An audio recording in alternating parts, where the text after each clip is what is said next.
Hi, this is Jessie Stoner, and I'm here today with John Izzo, author of the new book, The Purpose Revolution: How Leaders Create Engagement and Competitive Advantage in an Age of Social Good. And John, I'm so excited about your book. I've been a fan of yours for a long time. Our interests completely overlap, and I'm really happy to be able to talk with you today about your new book and to explore some of the ideas in it. Well, thank you. The feeling is mutual, and I'm looking forward to our conversation. Great. Well, let's jump in. So the purpose revolution. Okay, I think purpose is important, but why do you think it's important? Why would you devote an entire book to this topic? And what do you mean competitive advantage? Yeah, so great questions. So first, I think there are two questions. What is purpose, and what is the purpose revolution? So purpose, very simply, I define as for an employee, it's that part of work that is not about status or money, right? It's not about growing my career. It's not about what I'm going to learn. It's not about money or status. It's the part that when you go home at the end of the day, you feel you had a sense of meaning, that you contributed to something that was connected to your values, right? For customers and investors, it's the intangible thing that makes you feel good about buying a product or contributing to a particular company.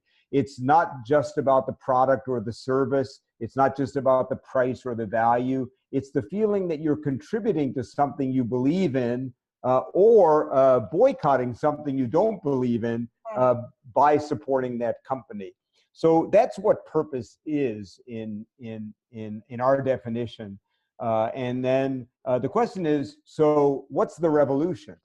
And the revolution is really a global, cross-generational, growing set of expectations where employees, customers, and investors are saying, I want all the things I've always wanted. I want a job with a great career and a good salary and to be recognized, but I also want to work in a company where I have a sense I'm contributing to something good and it's giving me meaning around my values. I want a product that excites me and meets my need at a good price, but I want to feel I can leverage good with my buying, or at least consume without guilt, feel like I'm not, doing harm by buying. And for investors, I want to make money, but at the same time, I also want something else. I want to make sure that my investing is either can leverage good or certainly isn't contributing to bad. And interestingly, this is not only global and growing and cross-generational, but I think it is literally a tsunami about to hit most businesses. And those that get an early adoption are going to get great competitive advantage over those who don't. That makes so much sense, John. And you give wonderful examples in your book. I mean, one of the things that I love about it is all the companies that you reference. I mean, you really illuminate. It's not just theoretical what you're talking about.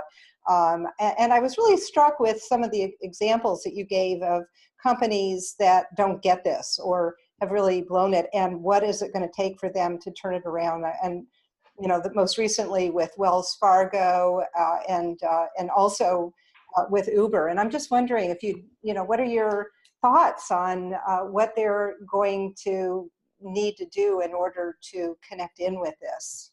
Yeah, well, it's interesting. When you ask employees, how do they define purpose? Two things almost equal. Number one, how we treat our customers and clients. Do we have their well-being in mind? And then second, are our products and services contributing to a greener world that's creating a better society? And so you take a company like Wells Fargo, and it doesn't matter how much philanthropy they do or good things they might do in the world, by opening accounts for people that they didn't ask for, that they paid fees for, they betrayed the basic purpose of any company, which is to have the well-being of its clients and customers paramount. And then you take a company like VW, with the emissions scandal, and even though they were saying we're green and creating green diesel, they demonstrated by their behavior that their real interest was in profit, not in the well-being of the planet or society. So these are two high profile examples of companies that may well have a sense of purpose, but their actions wound up really, ruining their reputation with both team members and with consumers. And it actually does affect the bottom line. I mean, so many people, I for one, had an account with Wells Fargo that I closed out, not because I was directly impacted, but because I heard about what happened. And Uber, I just heard a whole thing on NPR where they were interviewing people who are choosing to use Lyft instead of Uber just because they don't, like you said, they're boycotting. Yeah. I'm one of those people. And so people who are listening may be wondering, come on, revolution. Well, here's the thing. 80% of consumers globally say a buying good matters from them. And about 79% of employees say it matters to them. But you say, okay, that's interesting, but are people acting on it? Well, here's what the numbers say, and we talk about it in the book. 34% of global consumers regularly are punishing companies they don't admire and rewarding companies with their business that they feel are doing good. And I have done exactly what you've said. I will never buy a VW or an Audi because of what they did, or at least for probably a decade. I went from Uber to Lyft. So 34% of global consumers are doing what you and I are talking about. And then on the employee side, 37%, a big LinkedIn study showed that 37% of global employees are now purpose-focused, meaning they're using this as a major determinant of who they work for and whether they stay. So that means about 1 out of 3 customers and almost 1 out of 4 employees are acting on this, not just saying in a survey that it's interesting to them. So that's the revolution, right? It's not just something you're thinking about, you're actually acting on it. So, and you alluded to this, and you talk about it more in your book about 2 purposes, one being the well-being of the customers and the other contributing to society. And I was so interested recently in what Patagonia did.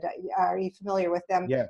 Taking out an ad about the Bears Ears National Monument and the Grand Staircase, Escalante national monuments that have been endangered because of the recent Trump, edict to reduce the size of them, and taking and actually suing. And what was so interesting to me about that is that this is not an advocacy group. It's not a public interest group. This is just a business, and they're taking on that second piece very seriously about contributing to society.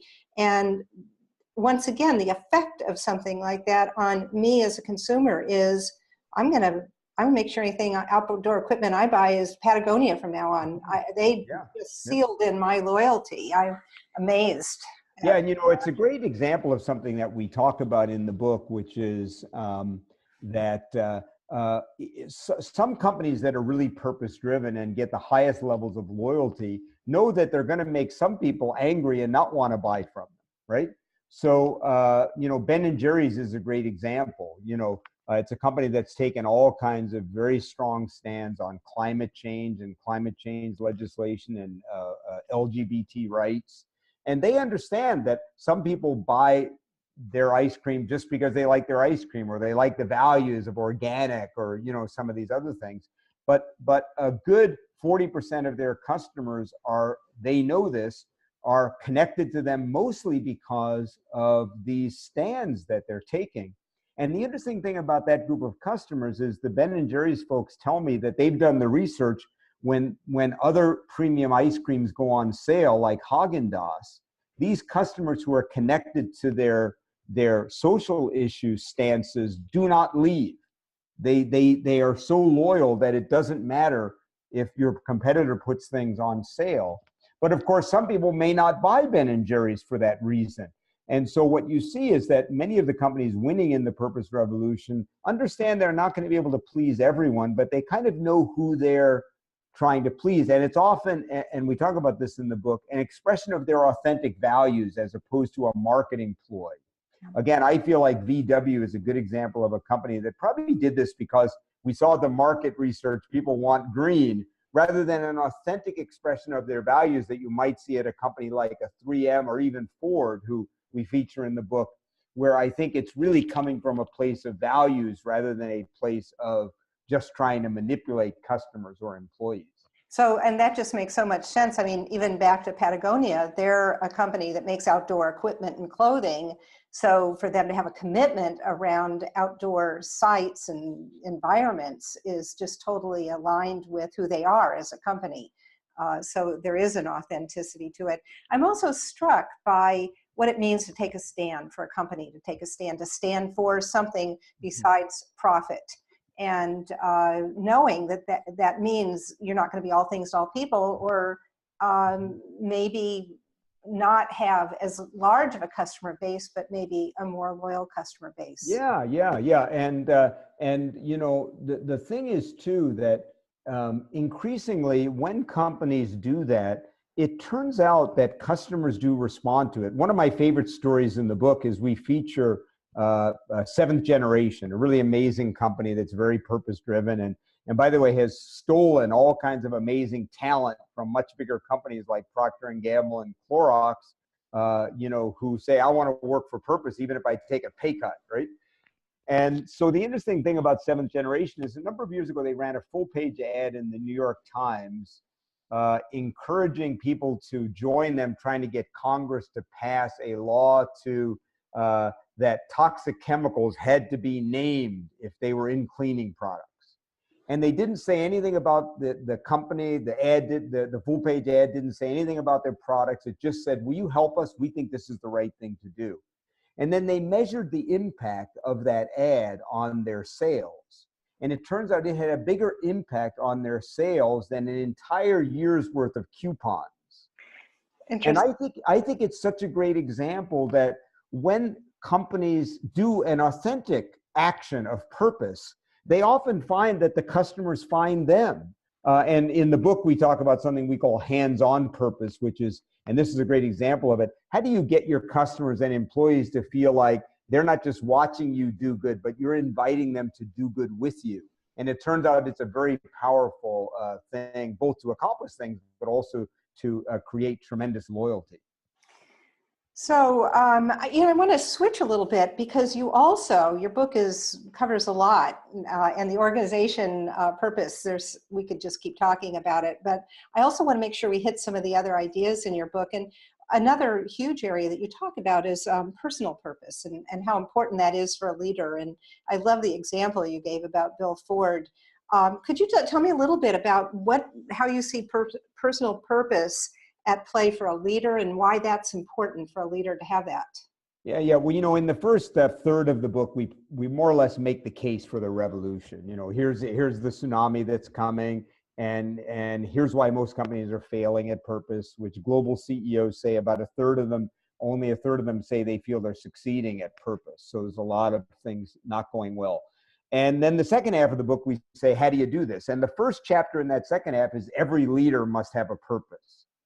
And I think the first step in all of this, whether you're a team leader in an individual team or the CEO or a business owner, it really all begins with you connecting to your own personal sense of purpose. And we have exercises in the book to help people do that. And Bill Ford, as you said, is a great example, the chairman of Ford Motor Company, who we interviewed for the book, who you really see how his personal sense of purpose has become magnetic, you know, at Ford. His deep love of the environment, his love of, you know, really wanting to contribute to a better world. And there's a reason why Unilever is having every leader in the company at every level identify their own personal purpose statement, right? So it begins there. And interestingly, Jesse, it's not just about leaders, because everyone's a leader in a company. It's how do we really get every person in the company to identify their purpose? And we know that purpose-focused employees perform better on every metric that we care about as leaders than employees not focused on purpose. So how do we help people identify their purpose and then find ways to fan and activate it day to day on the job? You know, I was struck in your book by the examples that you give of purpose, because I think, you know, without understanding exactly what you mean by purpose, and it makes so much sense what you're saying, that it might be helpful for listeners to have, to hear what exactly is a purpose statement? Yeah, Is it yeah. like 6 pages long, or is it a tagline? If Right, it's a tagline, don't they all sound the same? And couldn't you just copy somebody else's? And right, I, right. I, I have some thoughts on that, but I'd like to hear your thoughts. Yeah, yeah. So a couple of thoughts. One, that we have a little section in the book is a mission statement or a mission statement and a purpose statement the same? And the answer is not necessarily. You can have a mission, and many companies do, that's pretty much just to own the market and kill the competition. That's the reason you exist. A purpose is your aspirational reason for being, that's about making life better, for all your stakeholders. So a great example is 3M, advancing, improving every life and advancing every company, while solving the world's greatest challenges with science. Or Town Shoes, a division of DSW that's a client of ours who we feature in the book, whose purpose is to spread happiness through self-expression, because they said shoes are mostly a way we express ourselves in the developed world. Most of us have more shoes than we need. And so happiness really comes from us expressing ourselves. So how do we find a place where employees can express their values, where our customers can express themselves, and we can connect to that? So the more kind of grounded it is, but Jesse, I think one of the fascinating things is, let's take it all the way down to the individual level. Yeah. One of my favorite examples in the book is a law firm we were working with, where they were getting every employee to identify their personal purpose. And the main receptionist at the law firm, the leader said to her, well, Lisa, your purpose is to be the first impressionist. When people come into the law firm, you make the first impression for the law firm. And she said, well, you're right. I am the first impressionist, and that means something to me, but that's not my purpose. She said, my purpose is, I'm a very positive and optimistic person, but a lot of people in the world don't feel that way. She said, so my purpose is that every person who interacts with me all day long at work, whether it's for 3 seconds or 30 minutes, will get a shot of optimism and positivity. And when they leave me, they will feel better about themselves and the world than before they met me. And the leader said that suddenly he understood that she had a purpose much deeper than being the first impressionist. And suddenly it also ignited her sense of purpose at work to name it. And then he, when he could pass her in the morning and see her living that purpose, could say later, hey, Lisa, no doubt you lived your purpose this morning. I saw that customer come in with that grumpy face, and man, when they left, they were a different person. So I think this is a very powerful thing, whether it's for your whole company or even for the individual. It's a heroic transformation when people begin to see their job in a different way. I think so. And what you're saying is to not only connect what the purpose of the job is from the viewpoint of what it serves, but also how it connects with who you are as an individual. So somebody else might take first impressions and have a bit of a different twist on it, because that's an expression of who they are. So you remind me of when my children were little. We took a trip to Disney World, and we were taking this bus from the hotel into the park, and the bus was running late. They had had some mechanical problems, and I noticed the bus driver. I mean, he's like giving his song and dance and doing all this stuff, but he was also kind of pushing it. And after everybody got off the bus, I said, are you okay? And he said, thank you for asking. He said, my job is to get people, to deliver them to the park on time, and for them to be happy and when they come, so that they can enter with the same attitude that they're going to have experiencing when they're there.